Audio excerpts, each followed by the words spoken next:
ईमानदारी का फल। काफी समय पहले की बात है। प्रतापगढ़ नाम का एक राज्य था। वहाँ का राजा बहुत अच्छा था, मगर राजा को एक सुख नहीं था।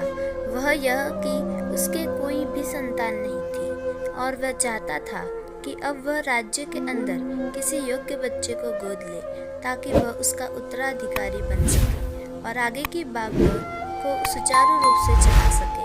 और इसी को देखते हुए राजा ने राज्य में घोषणा करवा दी कि सभी बच्चे राजमहल में एकत्रित हो जाए। ऐसा ही हुआ।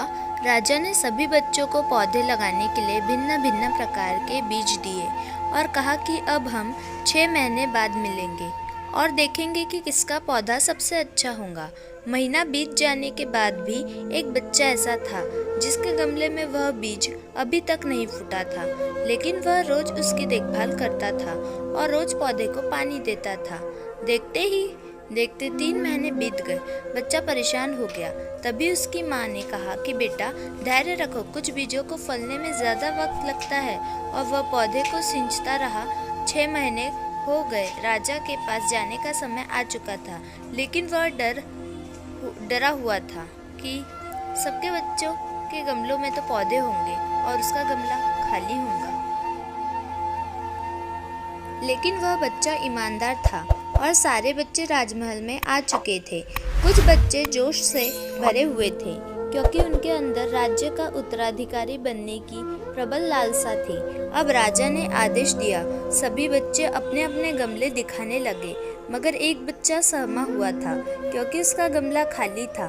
तभी राजा की नज़र उस गमले पर गई। उसने पूछा, तुम्हारा गमला तो खाली है? तो उसने कहा, लेकिन मैंने इस गमले की 6 महीने तक देखभाल की। राजा उसकी ईमानदारी से खुश था कि उसका गमला खाली है, फिर भी वह हिम्मत करके यहाँ आ तो गया। सभी बच्चों के गमले देखने के बाद राजा ने उस बच्चे को सभी के सामने बुलाया। बच्चा सहम गया और राजा ने वह गमला सभी को दिखाया। सभी बच्चे जोर से हंसने लगे। राजा ने कहा, शांत हो जाइए, इतने खुश मत होइए। आप सभी के पास जो पौधे हैं वो सब बंजर है।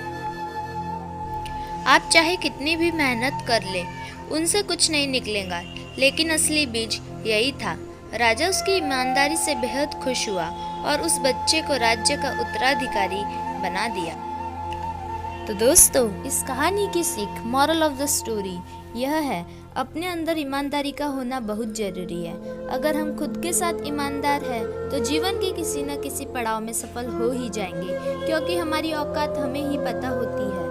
हम खुद को पागल बनाकर खुद का ही नुकसान करते हैं। तो दोस्तों, आज की हमारी मोटिवेशनल कहानी कैसी लगी कमेंट करके ज़रूर बताइए। वीडियो को लाइक कर दीजिए और अपने दोस्तों को शेयर करके हमारे चैनल को सब्सक्राइब करके बेल आइकॉन प्रेस कर लीजिए दोस्तों।